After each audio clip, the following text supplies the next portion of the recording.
Hello बच्चों, कैसे हैं आप सब। आशा करता हूं कि आप सभी अच्छे होंगे।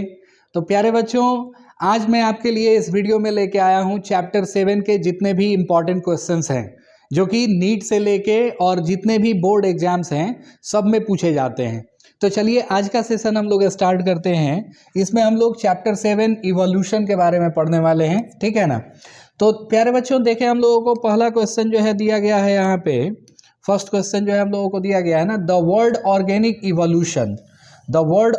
Evolution was coined by. Organic evolution शब्द को किसने क्वाइन किया, ठीक है ना, किसने प्रतिपादित किया। जैविक विकास, या फिर इसको हम लोग जैव विकास भी कहते हैं। जैव विकास शब्द को किसने प्रतिपादित किया था। तो प्यारे बच्चों, जैव विकास शब्द को प्रतिपादित करने वाले जो वैज्ञानिक थे, देखें हम लोग इनका फोटो भी दिया हुआ है, वो थे हर्बर्ट स्पेंसर, ठीक है ना।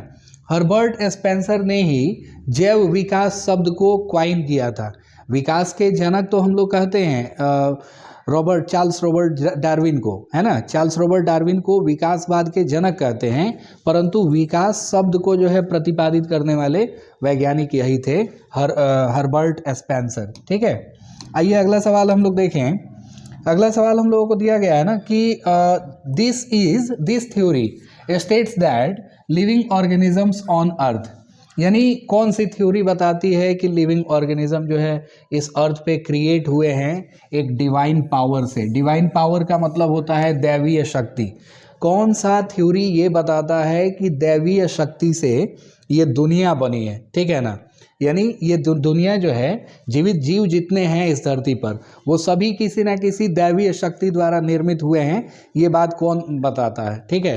तो पहला ऑप्शन देखें, हम लोगों को कॉस्मोजोइक थ्योरी दिया है, दूसरा है थ्योरी ऑफ स्पॉन्टेनियस जनरेशन, और तीसरा है थ्योरी ऑफ कैटेस्ट्रोफिज्म, और चौथा है थ्योरी ऑफ स्पेशल क्रिएशन।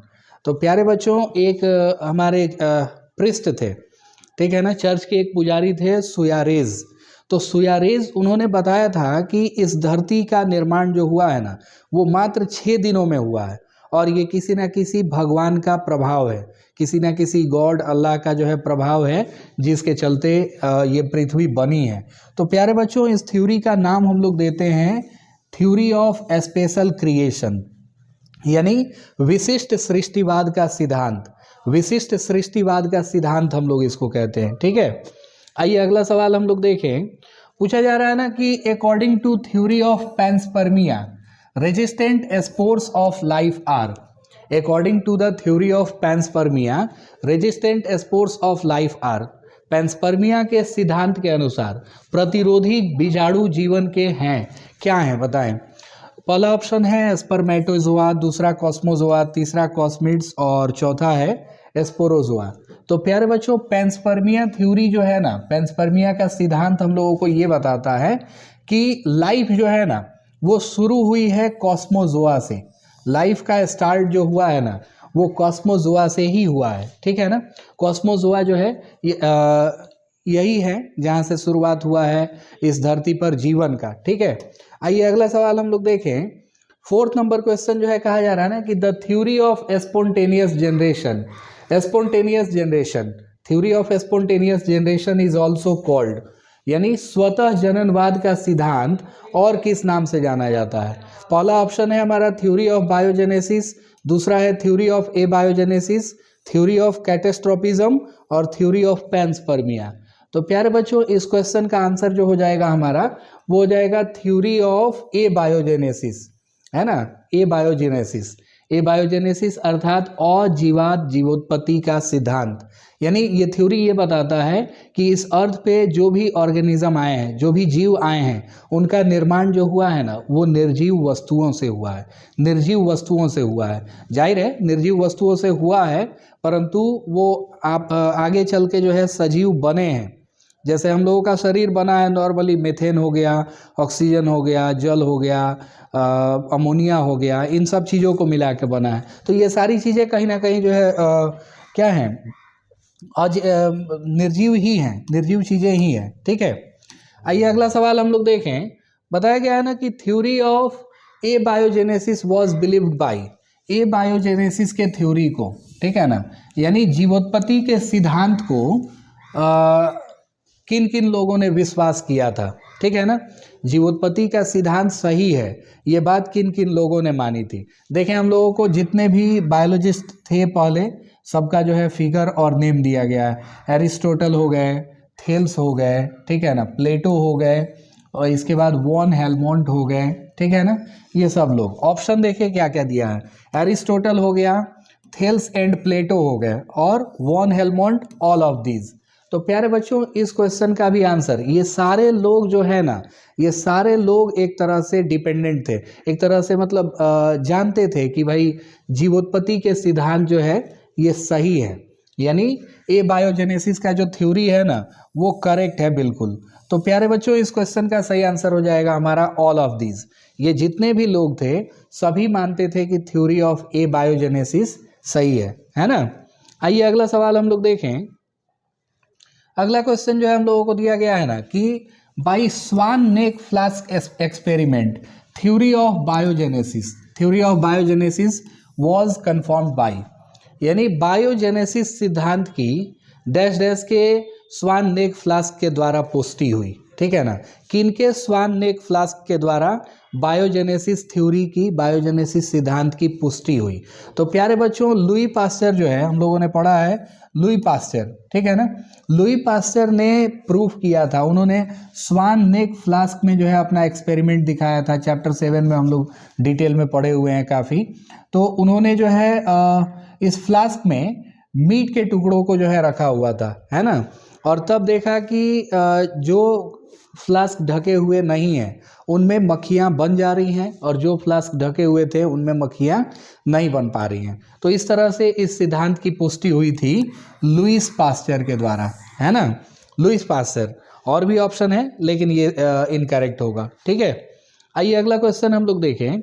अगला सवाल हम लोगों को दिया गया है ना कि this scientist describe the origin of life in his book, the origin of life on the earth, यानी किस वैज्ञानिक ने अपनी पुस्तक पृथ्वी पर जीवन की उत्पत्ति में जीवन की उत्पत्ति का वर्णन किया है।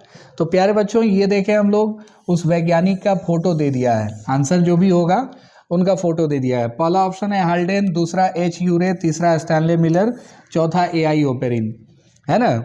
तो पृथ्वी पर जीवन की उत्पत्ति, ठीक है ना, ये बुक जो है the origin of life on earth, ये इसमें जो है हम लोगों को जीवन का वर्णन AI ओपेरिन के द्वारा मिलता है, ठीक है ना। अपने बुक में AI ओपेरिन ने लिखा था कि किस प्रकार से जो है इस पृथ्वी पर जीवन का निर्माण हुआ, जीवन की उत्पत्ति हुई, है ना। आइए अगला सवाल हम लोग देखें। अगला क्वेश्चन जो है कहा गया है कि the atmosphere of primitive earth was, यानी आदि काल में पृथ्वी का वातावरण कैसा था, पृथ्वी का वातावरण कैसा था। तो ये देखें प्यारे बच्चों, हम लोगों को आंसर दिया गया है यहीं पे। इन्वायरमेंट जो है वो सबसे पहले रिड्यूसिंग था, रिड्यूसिंग इन्वायरमेंट था, है ना। और बाद में जो है हमारा इन्वायरमेंट, हमारा पर्यावरण ऑक्सीडाइजिंग हुआ। पहले तो हमारा पर्यावरण रिड्यूसिंग था, बाद में हमारा पर्यावरण जो है वो कैसा हो गया, ऑक्सीडाइजिंग हो गया। तो पहला ऑप्शन है रिड्यूसिंग एटमॉस्फेयर, दूसरा है ऑक्सीडाइजिंग एटमॉस्फेयर, तीसरा हो जाएगा हम लोगों का कंडेंसिंग एटमॉस्फेयर, चौथा है पॉलीमराइजिंग एटमॉस्फेयर। तो प्यारे बच्चों, इस समय इसका सही आंसर हो जाएगा हमारा रिड्यूसिंग एटमॉस्फेयर, जो ओवरऑल एटमॉस्फेयर था, ठीक है ना, प्राइमिटिव अर्थ का, वो रिड्यूसिंग था, है ना। आइए अगला सवाल हम लोग देखें। कहा गया है ना कि the gaseous mixture sealed by Miller in the spark chamber, ठीक है ना। ये रहा स्पार्क चैम्बर, ये स्टैनले मिलर के एक्सपेरिमेंट को जो है दिखाया गया है, स्टैनले मिलर के एक्सपेरिमेंट को दिखाया गया है। तो इनका जो चैम्बर था उनमें कौन कौन सी गैसें मिक्स की गई थी प्यारे बच्चों, H2O, CH4, NH3 और H2, ये सब मिक्स करके और तब इलेक्ट्रोड से स्पार्क करवाया गया था मिलर के एक्सपेरिमेंट में। तो इसका सही आंसर जो होगा हम लोगों का CH4। देखें ये भी था, NH3 ये भी था, H2 हाइड्रोजन भी था, और वाटर वेपर भी था। समझ में आ रहा है ना। उसके बाद यहाँ पे हम लोगों को HNO3 दिया गया है, HNO3 नहीं था। यहाँ पे हम लोग देख रहे हैं ये जो ऑप्शंस हैं इसमें भी हम लोगों को NH3 दिया गया है, CH2 दिया है, ये भी दोनों नहीं थे। और लास्ट वाले में हम लोग देख रहे हैं HNO3 दिया गया है, ये भी नहीं होगा। समझ में आया ना? तो इस क्वेश्चन का सही आंसर हो जाएगा हमारा ऑप्शन नंबर 1, ठीक है ना? ऑप्शन नंबर 1 जो है इसका सही आंसर हो जाएगा। आइए अगला सवाल हम लोग देखते हैं। नेक्स्ट क्वेश्चन जो है हम लोगों को दिया गया है ना, the early modern human of European region known for cave paintings, यानी प्रारंभिक जो है अर्ली आदि मानव जो थे, ठीक है ना, यूरोपीय क्षेत्र के प्रारंभिक आधुनिक मानव जो है वो ज्ञात गुफा चित्रों के लिए हैं। मतलब early modern human of European region known for cave paintings is, यानी प्राचीन मानव जो गुफाओं में पेंटिंग्स वगैरह बनाते थे वो कौन थे, ठीक है ना? होमो हैबिलिस थे, क्रोमैग्नन मैन थे, या जावा मैन थे, या रामापिथिकस थे। तो प्यारे बच्चों वो जो बनाते थे केव्स पे पेंटिंग वगैरह, ठीक है ना, वो क्रोमैग्नन मानव थे, क्रोमैग्नन मैन थे। क्रोमैग्नन मैन का इतिहास मिला है कि ये गुफाओं में जितनी पुरानी गुफाएं होती थी उसमें पेंटिंग बनाना जो है सीखते थे, ठीक है। आइए अगला सवाल हम लोग देखें। ये बहुत ही इंपॉर्टेंट क्वेश्चन है। Organs that are common in embryonic origin and have the same fundamental structure but perform different functions. ये देखें एक चीज, function same, fundamental structure same, यहां से हम लोग जाने इसका आंसर क्या होगा। Same fundamental structure but different functions, different function. प्यारे बच्चों हम लोगों को पढ़ाया गया है कि जब फंक्शन जो है सेम हो लेकिन उनका जो स्ट्रक्चर है वो डिफरेंट हो तो उनको हम लोग एनालॉगस ऑर्गन कहते हैं।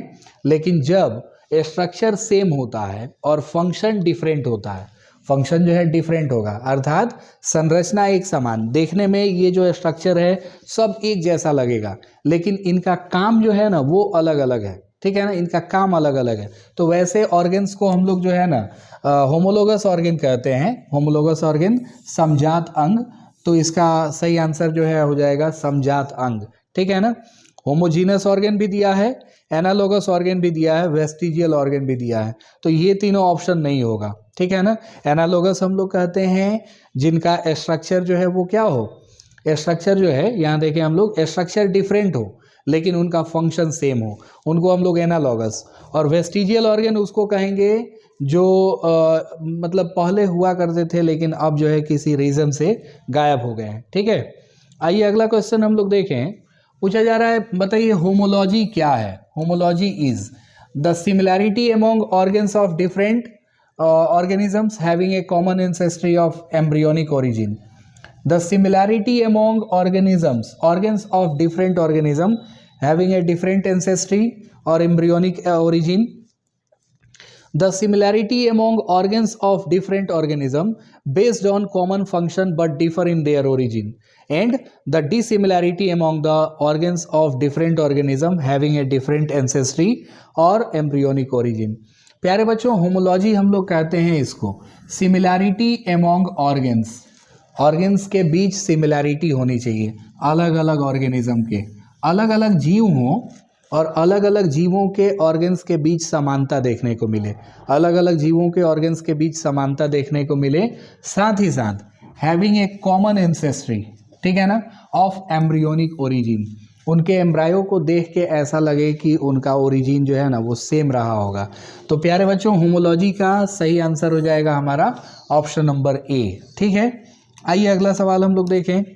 नेक्स्ट क्वेश्चन हम लोगों को कहा गया है ना कि wings of insect and wings of birds are example for, कीट के पंख और पक्षियों के पंख किसके उदाहरण हैं।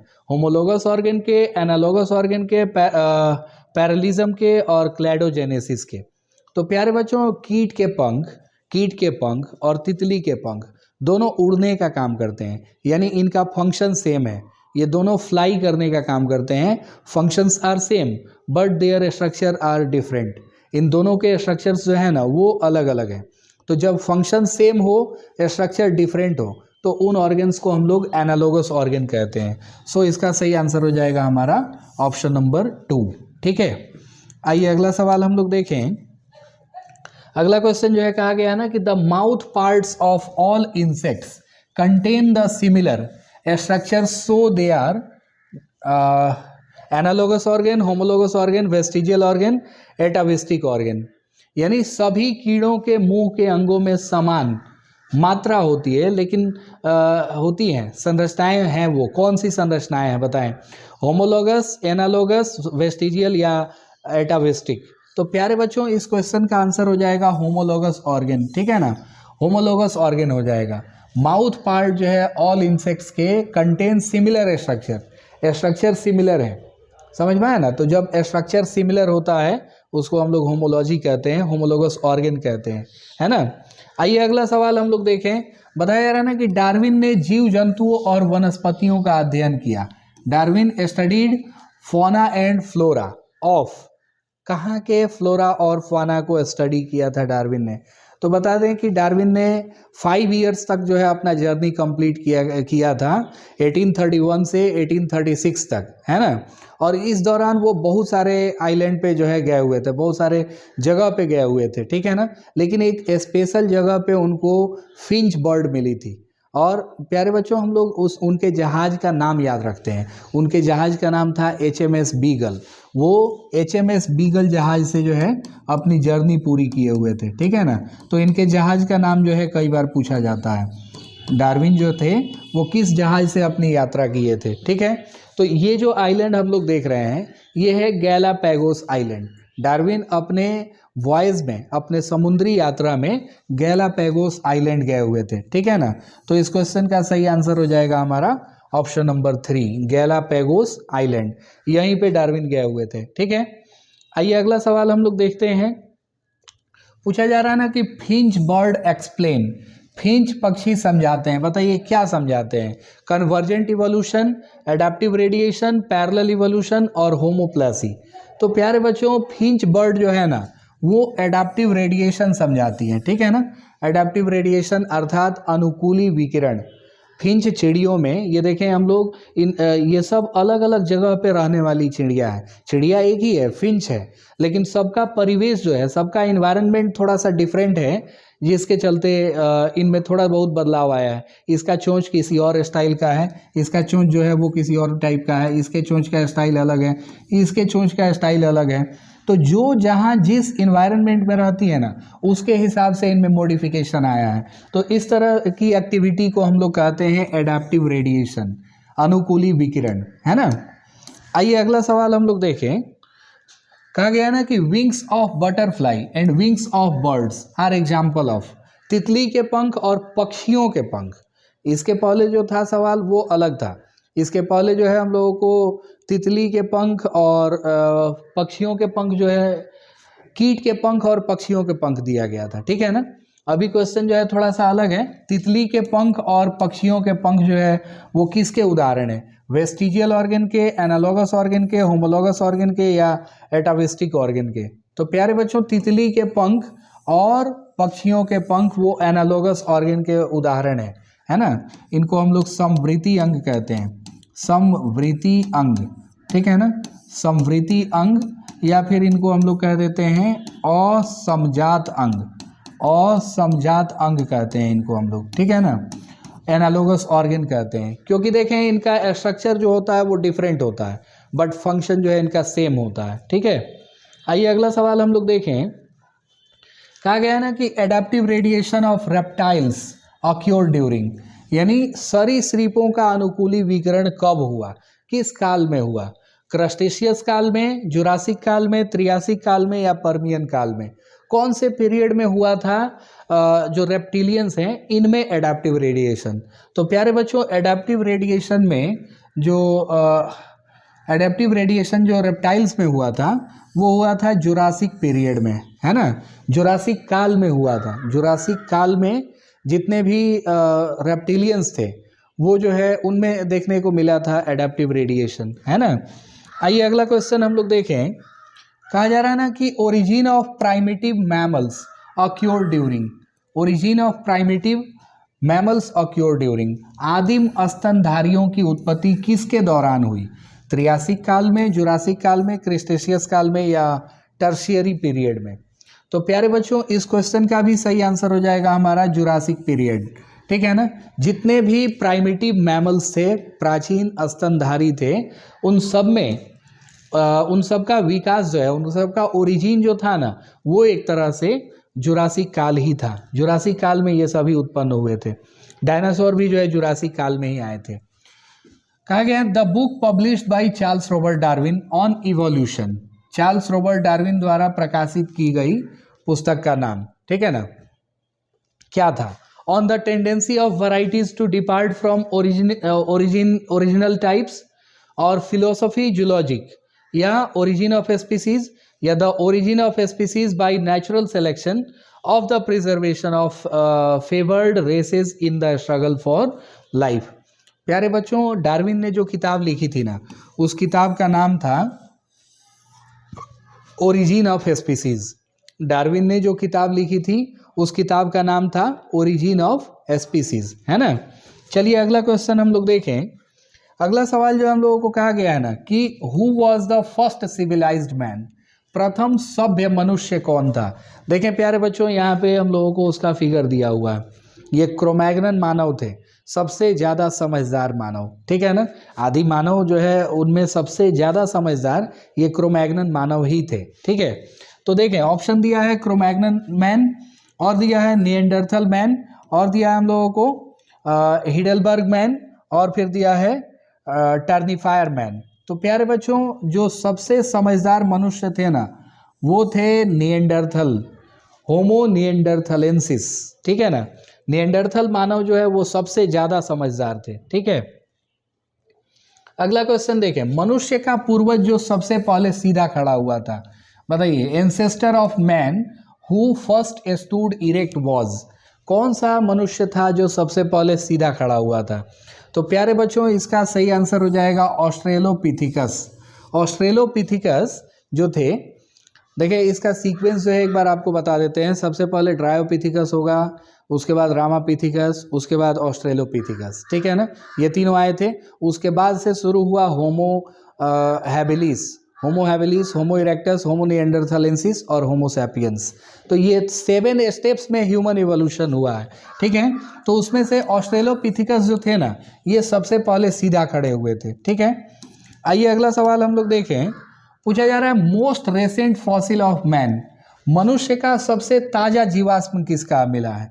तो प्यारे बच्चों, मनुष्य का सबसे ताज़ा जीवाश्म जो मिला है क्रोमैग्नन मानव का मिला है। वो जावा मानव का नहीं था, अफ्रीकन मैन का नहीं था, पेकिंग मैन का नहीं था, वो क्रोमैग्नन मानव का था, ठीक है।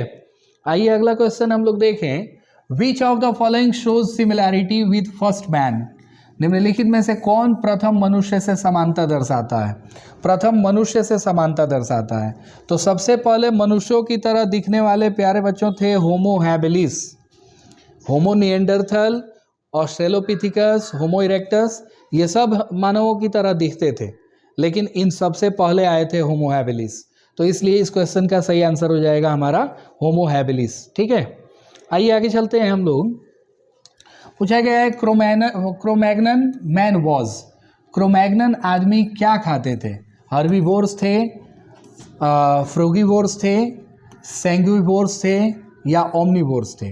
तो प्यारे बच्चों, जितने क्रोमैग्नन मैन थे ना, क्रोमैग्नन मैन सारे के सारे जो है वो ओमनीवोर्स थे। तो इस क्वेश्चन का सही आंसर हो जाएगा हमारा ऑप्शन नंबर 4, है ना। चलिए अगला क्वेश्चन हम लोग देखें। अगला सवाल जो है दिया गया है ना, the cranial capacity of homo erectus, बताएं होमो इरेक्टस की क्रेनियल कैपेसिटी कितनी थी? होमो इरेक्टस की कपाल क्षमता कितनी थी लगभग? तो प्यारे बच्चों, होमो इरेक्टस की कपाल क्षमता थी 900 सीसी। इनका दिमाग जो था 900 सीसी का था, 900 क्रेनियल कैपेसिटी। ये होमो इरेक्टस का जो है ब्रेन कैपेसिटी था एक तरह से, है ना। आइए अगला क्वेश्चन हम लोग देखें। पूछा जा रहा है the cranial capacity was largest in one of the following fossil of man, बताइए किस जीवाश्म के, मनुष्यों के किस जीवाश्म में सबसे ज़्यादा कपाल क्षमता थी, सबसे ज़्यादा जो है कपाल क्षमता थी? तो प्यारे बच्चों, इसका सही आंसर हो जाएगा क्रोमैग्नन मानव, ठीक है ना। क्रोमैग्नन मानव जो थे ना, इनका मस्तिष्क बहुत ही बड़ा था, इनका दिमाग जो है वो बहुत बड़ा था। इन सारे क्वेश्चंस का एक्सप्लेनेशन आपको वीडियोस में मिलेगा, जो चैप्टर वाइज वीडियो अपलोड किए जाएंगे यूट्यूब पे, और साथ ही साथ जो लाइव क्लास चलेगा हम लोगों का उसमें जो है इसका एक्सप्लेनेशन मिलेगा, जो कि अपकमिंग सेशन में हम लोग देखेंगे इसको, ठीक है। इसलिए यहाँ पे हम एक्सप्लेन नहीं कर पा रहे हैं। तो देखें अगला क्वेश्चन जो है हम लोगों को क्या दिया है, cave paintings were presumably first made by, यानी गुफा चित्र जो है संभवतः किनके द्वारा किया गया था। अभी थोड़ी देर पहले हम लोग देखे थे गुफा चित्र जो है वो क्रोमैग्नन मानव करते थे, निएंडरथल करते थे, जावा एप करते थे या पेकिंग मैन करते थे। तो प्यारे बच्चों क्रोमैग्नन मानव जो थे ना यही करते थे गुफा चित्र पे कलाकारी, यानी गुफाओं में चित्र बनाना, केव पेंटिंग्स बनाना। ये देखें हम लोग कैसे जो है ये पेंटिंग बनाए हुए हैं अलग अलग चीज़ों की। इसमें वो जानवर थे जिनका इन्होंने शिकार किया था, सबसे पहले इन्होंने जिसका शिकार किया था वो जानवरों का फोटो ये बनाते थे, ठीक है। अगला क्वेश्चन हम लोग देखें, कहा गया first evidence of ceremonial burial of dead have been found with fossils. बताइए मृतकों को औपचारिक रूप से दफनाने का पहला प्रमाण किनके जीवाश्म से मिला है। यानी अभी हम लोगों ने 7 चरण देखा, 7 चरण में मनुष्यों का विकास हुआ है, लेकिन उन 7 में से वो कौन सा मनुष्य था जो सबसे पहले आदमी को दफनाना सीखा। तो प्यारे बच्चों इस क्वेश्चन का सही आंसर हो जाएगा निएंडरथल मैन, ठीक है ना। यानी होमो निएंडरथलेंसिस जो थे ना यही मनुष्यों को विधि पूर्वक दफनाते थे, दफनाने का रिवाज जो है यही शुरू किए थे। क्रोमैग्नन नहीं होगा, जावा एप मैन नहीं होगा, पेकिंग मैन नहीं होगा, ठीक है। चलिए अगला क्वेश्चन हम लोग देखें। अगला सवाल हम लोगों को दिया गया ना कि ड्रायोपिथिकस हैज, ड्रायोपिथिकस क्या है, semi erect posture, brow ridges, ape like या ऑल ऑफ। तो प्यारे बच्चों ड्रायोपिथिकस जो है यहीं से शुरुआत होती है मनुष्य की, यहीं से मनुष्यों का इवोल्यूशन जो है शुरू हुआ ड्रायोपिथिकस से। पहले ड्रायोपिथिकस आए, फिर उसके बाद रामापिथिकस, ऑस्ट्रेलोपिथिकस, ऐसे करके चलते गया।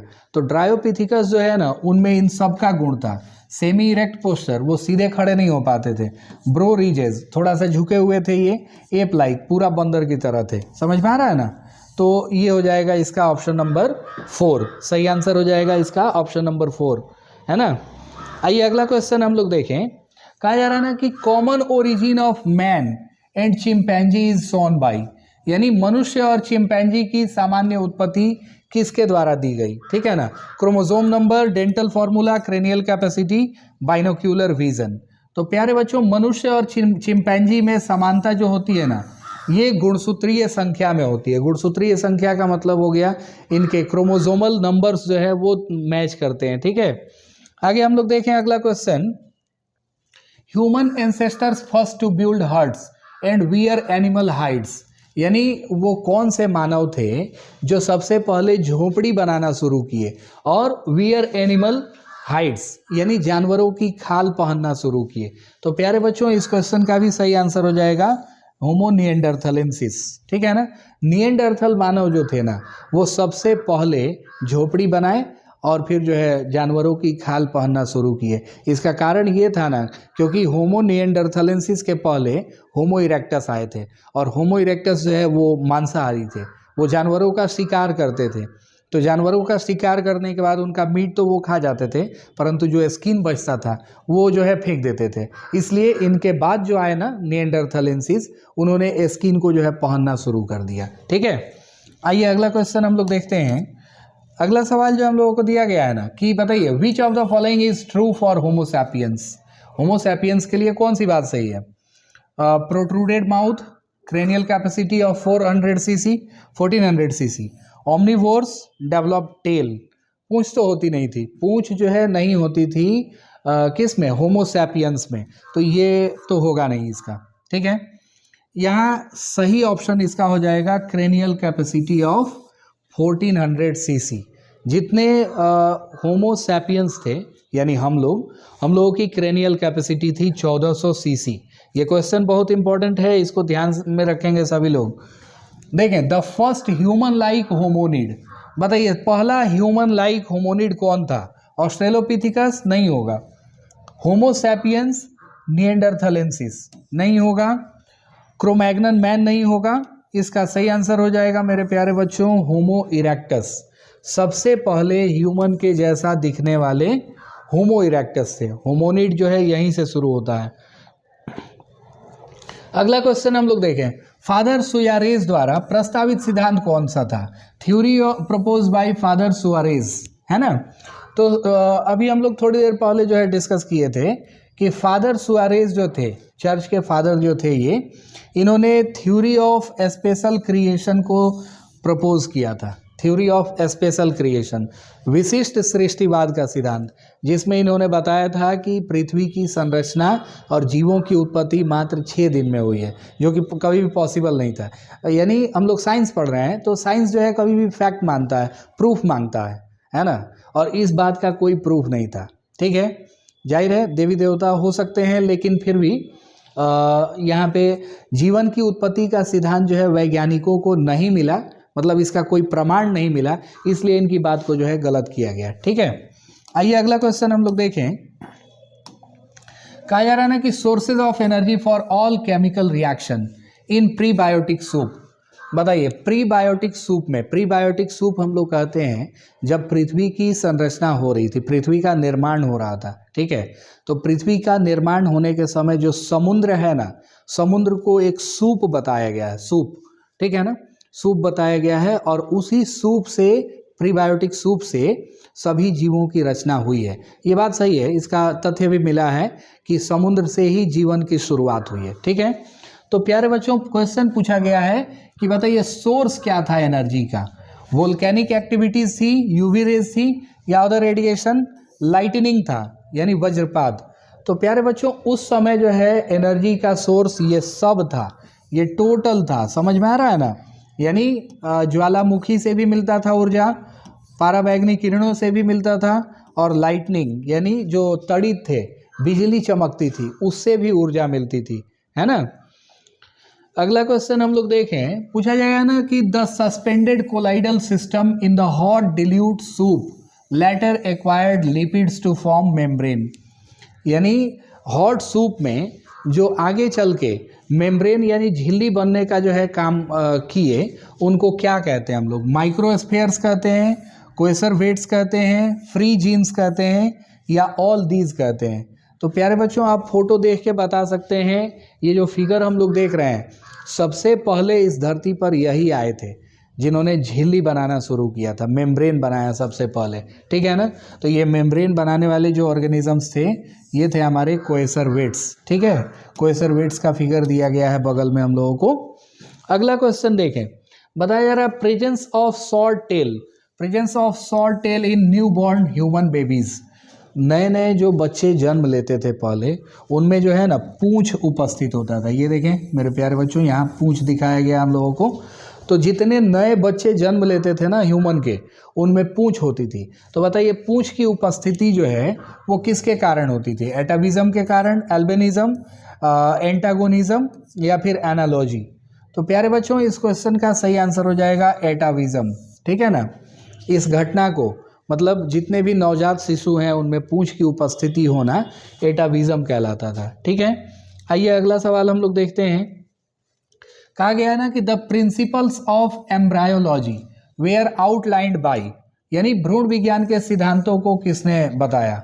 यहाँ हम लोग फोटो देख रहे हैं उनका, आप चाहें तो फोटो देख के भी इसका आंसर बता सकते हैं। ठीक है, पहला ऑप्शन है अर्नेस्ट हैकेल, दूसरा है डी बैरी, तीसरा है वॉन बियर, और चौथा है वॉन हेलमोंड। तो प्यारे बच्चों एम्ब्रायोलॉजी के जितने भी प्रिंसिपल्स थे वो सब जो है लाइन किए गए थे वॉन बियर के द्वारा।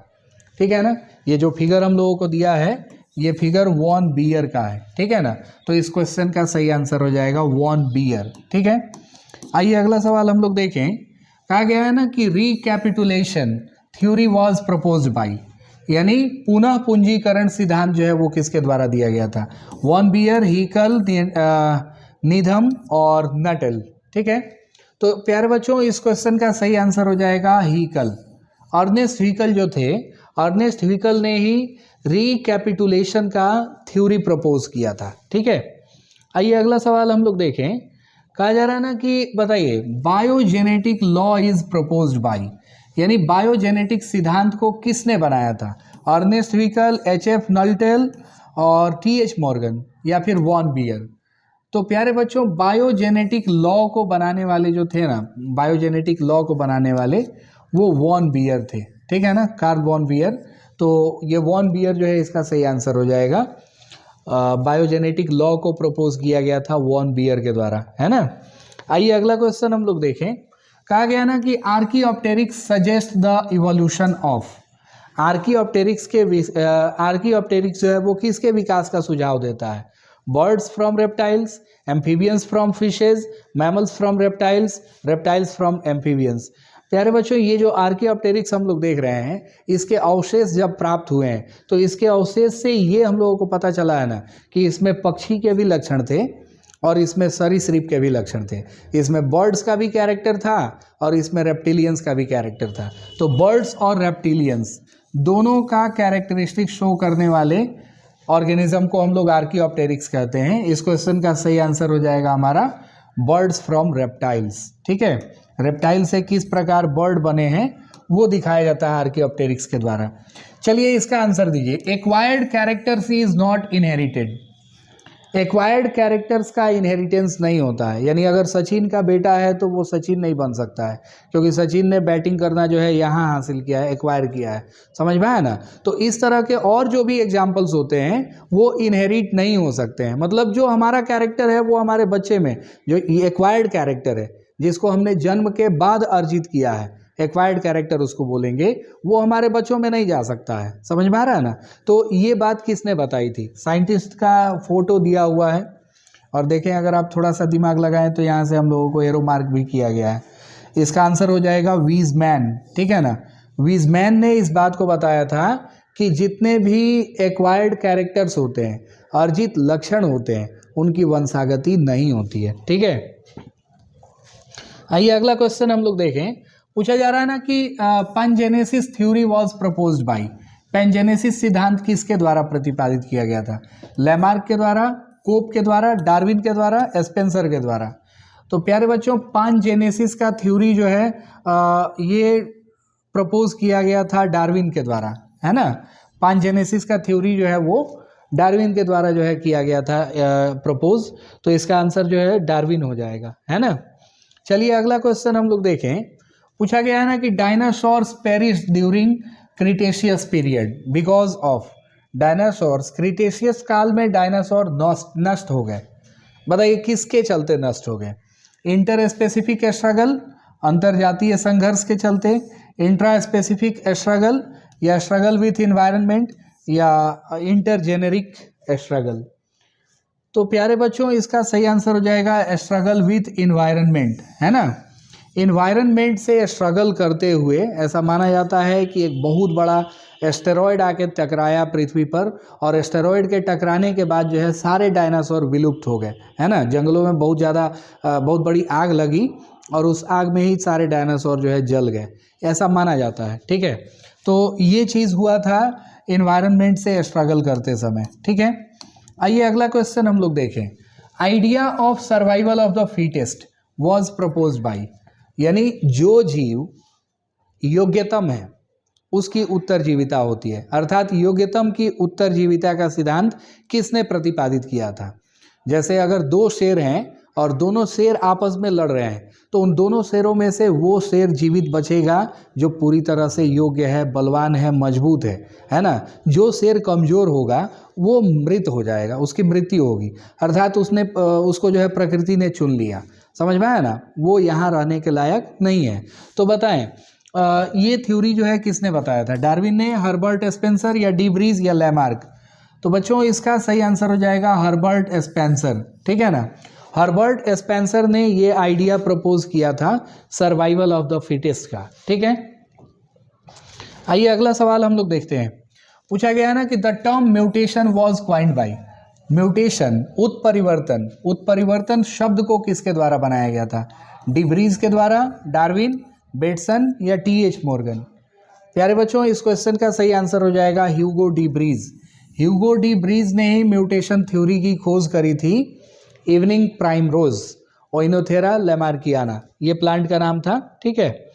अगला क्वेश्चन हम लोग देखें। बताया गया ना कि movement of alleles from one population into another population is called, alleles का एक एक पॉपुलेशन से दूसरे पॉपुलेशन में मूव करना क्या कहलाता है?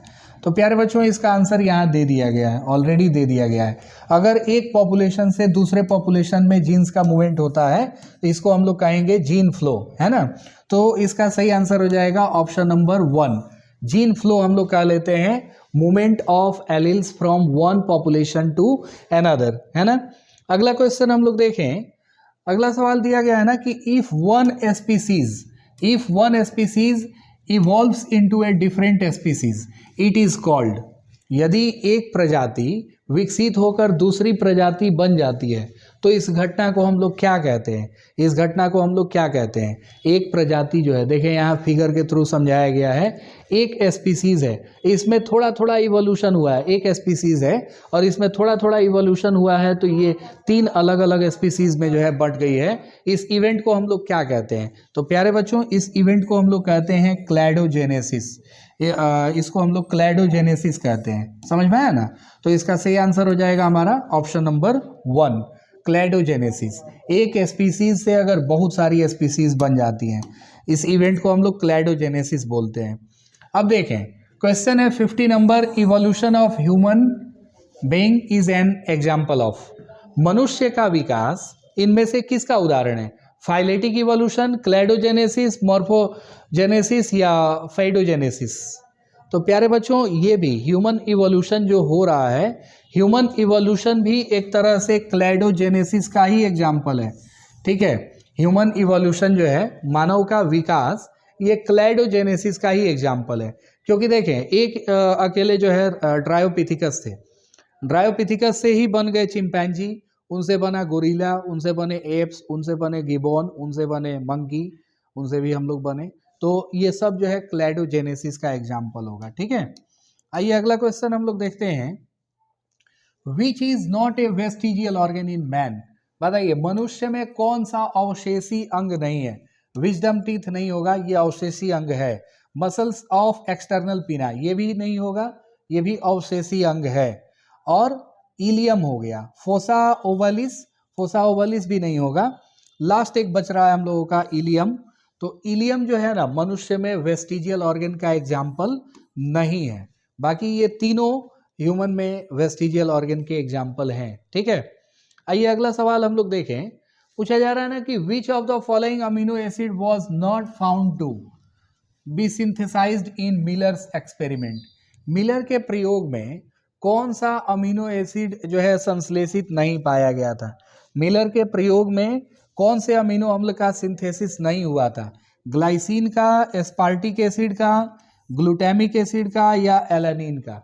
तो प्यारे बच्चों इसका आंसर सही होगा ग्लूटामिक एसिड। ग्लूटामिक अम्ल जो है वो नहीं बना था मिलर के एक्सपेरिमेंट में, मिलर के प्रयोग में, स्टैनले मिलर के प्रयोग में, ठीक है। आप इसको डेविड मिलर नहीं समझेंगे। देखिए अगला क्वेश्चन दिया गया है, evolutionary history of organism is known as. किसी जीव का विकासवादी इतिहास क्या कहलाता है? पहला दिया है फाइलोजेनी, दूसरा है एंसेस्ट्री, तीसरा है हम लोगों का पैलियोंटोलॉजी और चौथा है ओंटोजेनी। तो प्यारे बच्चों किसी जीव का विकासवादी इतिहास जो होता है ना उसको हम लोग कहते हैं फाइलोजेनी, ठीक है ना, उसको हम लोग फाइलोजेनी के नाम से जानते हैं। इवोल्यूशनरी हिस्ट्री जो होता है एक ऑर्गेनिज्म का उसको हम लोग फाइलोजेनी के नाम से जानते हैं, है ना। आइए अगला सवाल हम लोग देखते हैं। Darwin's finches provide an excellent evidence in favour of organic evolution. These are related to which of the following evidences. Darwin की फिंच चिड़िया जो थी वो जैव विकास में एक बहुत बढ़िया प्रूफ प्रस्तुत कर रही हैं। तो बताइए ये निम्नलिखित में से किससे संबंधित है? एम्ब्रायोलॉजी से, पैलियोंटोलॉजी से, एनाटॉमी से या बायोजियोग्राफी से? तो प्यारे बच्चों ये बायोजियोग्राफी का एग्जाम्पल होगा, क्योंकि जितनी भी फिंच चिड़िया अलग अलग टाइप की बनी थी सबका जियोग्राफिक कंडीशन जो है ना वो थोड़ा बहुत अलग था, ठीक है। तो फिंच चिड़िया का ये जो एग्जाम्पल है बायोजियोग्राफी का एग्जाम्पल होगा। आइए अगला सवाल हम लोग देखते हैं। Which one of the following is not a vestigial part in human. Human में कौन वेस्टिजियल ऑर्गन नहीं है? फिर से दिया है सेगमेंटेड मसल ऑफ एब्डोमेन, ये भी नहीं होगा। Third molar of each side in each jaw. Third molar, molar teeth जो है वो लास्ट में जो आता है, सबसे अंत में जो आता है, वो वेस्टिजियल ऑर्गन का एग्जाम्पल है, ठीक है। कोकाइक्स भी वेस्टिजियल ऑर्गन है। तो एक चीज बच रहा है हम लोगों का, फिंगर नेल। फिंगर नेल्स जो है वो वेस्टिजियल ऑर्गन के एग्जाम्पल नहीं है, ठीक है। तो इस क्वेश्चन का आंसर हो जाएगा फिंगर नेल। आइए अगला सवाल हम लोग देखें। पूछा जा रहा है ना कि modern synthetic theory recognise 5 basic types of process for evolution. Which of the following two process guide the population into adaptive channels? आधुनिक सिंथेटिक सिद्धांत विकास के लिए 5 बुनियादी प्रकार की प्रक्रियाओं को पहचानता है। निम्नलिखित में से कौन सी 2 प्रक्रियाएं जनसंख्या को अनुकूली चैनलों में मार्गदर्शन करती हैं? Gene mutation, natural selection. Genetic recombination, reproductive isolation. Natural selection, reproductive isolation, और नॉन ऑफ दीज। तो प्यारे बच्चों, इस क्वेश्चन का सही आंसर हो जाएगा जीन म्यूटेशन और नेचुरल सिलेक्शन। ये दो ऐसे प्रोसेस हैं जो अनुकूली चैनल में अपना मार्गदर्शन जो है देते हैं। जीन म्यूटेशन और नेचुरल सिलेक्शन, प्राकृतिक चयन और जीन उत्परिवर्तन, ठीक है। आइए अगला सवाल देखें हम लोग। पेरिपेटस के बीच, पेरिपेटस जो है वो किनको जोड़ने वाली योजक कड़ी है? Peripatus is a connecting link between, Peripatus जो है किनका किनका कनेक्टिंग लिंक है? Ctenophora Platyhelminthes, Mollusca Echinodermata, Annelida Arthropoda, Coelenterata या पॉरीफेरा, ठीक है। तो प्यारे बच्चों, पेरिपेटस जो है ना ये कनेक्टिंग लिंक शो करता है एनेलिडा और आर्थ्रोपोडा के बीच। एनेलिडा और आर्थ्रोपोडा के बीच कनेक्टिंग लिंक शो करता है पेरिपेटस, ठीक है। आइए अगला क्वेश्चन हम लोग देख लें। कहा जा रहा है ना कि homology does not exhibit, homology प्रदर्शित नहीं करती है। क्या प्रदर्शित नहीं करती है? कन्वर्जेंट इवोल्यूशन, है ना। होमोलॉजी जो है वो कन्वर्जेंट इवोल्यूशन रिप्रेजेंट नहीं करती है, ठीक है। अगला क्वेश्चन देखें हम लोग। कहा जा रहा है ना कि एडेप्टिव रेडिएशन रेफर्स टू, बताइए अनुकूली विकिरण किसको कहते हैं? Adaptation due to geographical isolation, evolution of different species from a common ancestor, and migration of members of species in different geographical areas, power of adaptation in individual to a variety of organism। प्यारे बच्चों, adaptive radiation जो होता है ना ये show करता है evolution of different species from A common ancestor, एक कॉमन एंसेस्टर से, एक उभयनिष्ठ जो है पूर्वज से अलग अलग स्पीसीज, अलग अलग जातियों का उद्भव, यही कहलाता है अनुकूली विकिरण, ठीक है। तो चलिए हम लोग इसके बाद देखते हैं क्वेश्चन। कहा जा रहा है ना कि which of the following are homologous organ, इनमें से कौन सा समजातीय अंग है?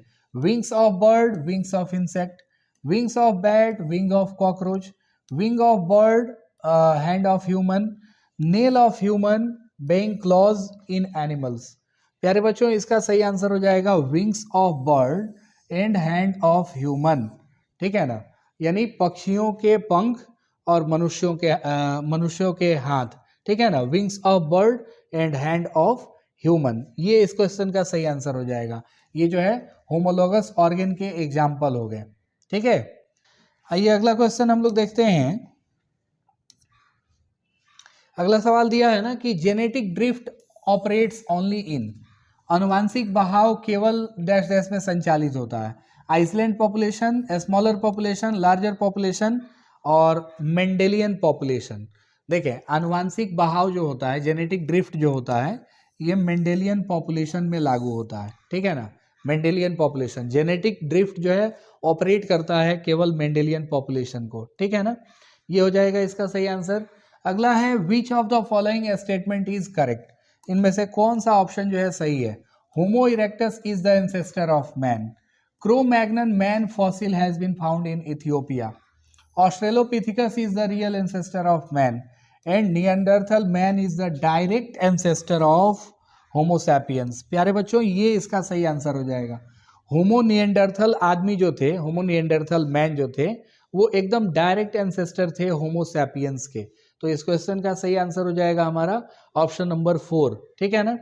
आइए अगला सवाल हम लोग देखें। पूछा जा रहा है organs with different structure and origin but perform the same function, यानी विभिन्न संरचना और उत्पत्ति वाले अंग लेकिन समान कार्य, कार्य जो है देखें उनके सामान्य हो और संरचना जो है उनकी विभिन्न हो, यानी डिफरेंट स्ट्रक्चर होगा लेकिन उनका फंक्शन जो है वो सेम होगा। बताइए ऐसे अंगों को क्या कहते हैं प्यारे बच्चों? ऐसे अंगों को हम लोग कहते हैं एनालॉगस ऑर्गन। क्या कहते हैं इनको हम लोग? Analogous organ. जिनकी संरचना अलग अलग हो लेकिन कार्य जो है वो एक समान हो, उनको हम लोग एनालॉगस ऑर्गन कहते हैं। ठीक है, चलें अगला क्वेश्चन हम लोग देखें। When two species of different genealogy come to resemble each other as a result of adaptation, this phenomenon is termed। जब अलग अलग वंशावली की दो प्रजातियां आती हैं अनुकूलन के परिणाम स्वरूप एक दूसरे से मिलते जुलते हैं, ये घटना क्या कहलाती है? तो प्यारे बच्चों ये घटना जो है कन्वर्जेंट इवोल्यूशन कहलाती है। Convergent evolution. इस क्वेश्चन का सही आंसर हो जाएगा हमारा ऑप्शन नंबर 4। ठीक है ना, ऑप्शन नंबर 4 हो जाएगा इसका सही आंसर। देखें, believers in spontaneous generation theory assume that, स्वतः जननवाद सिद्धांत में विश्वास रखने वालों ने माना organisms arose only from other similar organism could arise only from air, organism arose only from non living material और organism always arise from air. प्यारे बच्चों ये जो स्पॉन्टेनियस जनरेशन का थ्योरी था ना, इसमें लोगों को ये लगता था कि जितने भी ऑर्गेनिज्म हैं ये सब नॉन लिविंग मटेरियल से बने हुए हैं, नॉन लिविंग से बने हुए हैं। सो इस क्वेश्चन का सही आंसर हो जाएगा हमारा ऑप्शन नंबर 3। ठीक है ना, ऑप्शन नंबर 3। चलिए अगला क्वेश्चन हम लोग देखें। Transfer of genes from one gene pool to another is called, एक जीन पूल से दूसरे जीन पूल में जीन का स्थानांतरण क्या होता है? तो इसका आंसर हो जाएगा जेनेटिक फ्लो। ठीक है ना, जीन फ्लो को हम लोग कहते हैं एक जीन पूल से दूसरे जीन पूल में जीन का स्थानांतरण, वो जेनेटिक फ्लो कहलाता है। ठीक है ना, transfer of genes from one gene pool to another is called gene flow. ठीक है, तो इसका आंसर जो है ऑप्शन नंबर 3 हो जाएगा। आइए अगला क्वेश्चन देखें। विच of the following is not true for species, निम्नलिखित में से कौन सा एक प्रजाति के लिए सत्य नहीं है? Members of a species can interbreed, variation occurs among members of a species, each species is reproductively isolated from every other species, and gene flow does not occur between the population of a species। प्यारे बच्चों इस question का सही answer हो जाएगा option number 4, क्योंकि पूछा गया है ना कि कौन इनमें से सही नहीं है स्पीसीज के लिए। तो जीन फ्लो जो होता है ना does not acquire between the population of a species, एक स्पीसीज के जीवों के बीच जो है उनके पॉपुलेशन में जीन फ्लो देखने को नहीं मिलता है। तो इस क्वेश्चन का सही आंसर हो जाएगा हमारा ऑप्शन नंबर 4। ठीक है ना, अगला क्वेश्चन देखें। पूछा जा रहा है D Vries give his mutation theory on organic evolution while working on, D Vries ने अपना उत्परिवर्तन का सिद्धांत किस पर काम करते हुए दिया था? ठीक है, तो पहला ऑप्शन है अल्थिया रोजेज, दूसरा है ड्रोसोफिला मेलानोगास्टर, नहीं होगा, अल्थिया रोजेज नहीं होगा, पाइसम सेटाइवम नहीं होगा। एक ऑप्शन बच रहा है हमारा ओइनोथेरा लेमार्कियाना, इवनिंग प्राइम रोज। तो इवनिंग प्राइम रोज पे वो काम कर रहे थे, तभी जो है उनको म्यूटेशन के थ्योरी का पता चला था। ठीक है, चले अगला क्वेश्चन देखें। Hardy Weinberg principle of zero evolution is based on, Hardy Weinberg का शून्य विकास का सिद्धांत किस पर आधारित है? Genetic equilibrium, random mating, no migration, all of the above.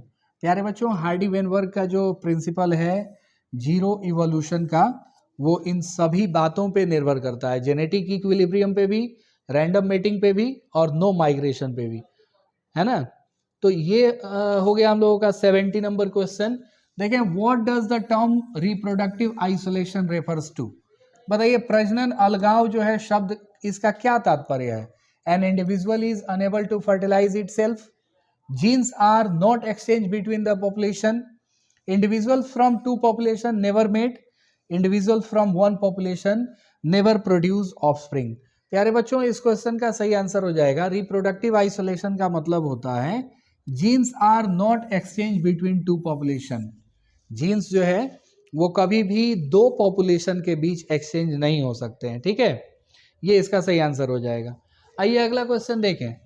Pythons possess teeny legs bone that serve no purpose in locomotion. Such organs are, अजगर के पैरों में छोटी छोटी हड्डियां होती थी जिसका कोई उपयोग नहीं होता था उसके लिए, वैसे ऑर्गन्स को हम लोग क्या कहते हैं? तो जिन ऑर्गन्स का कोई इस्तेमाल नहीं है उनको हम लोग होमोलॉगस एनालॉगस नहीं कहते हैं, उनको हम लोग वेस्टिजियल ऑर्गन कहते हैं, अवशेषी अंग कहते हैं, ठीक है ना। तो ये अवशेषी अंग का उदाहरण है ये। इसके बाद देखें हम लोग, कहा जा रहा ना कि Echidna and Ornithorhynchus are the connecting link between, Echidna और ऑर्निथोरिंचस जो है कनेक्टिंग लिंक है किसके किसके बीच में, amphibians and apes, mammals and amphibians, reptiles and mammalians, reptiles and amphibians.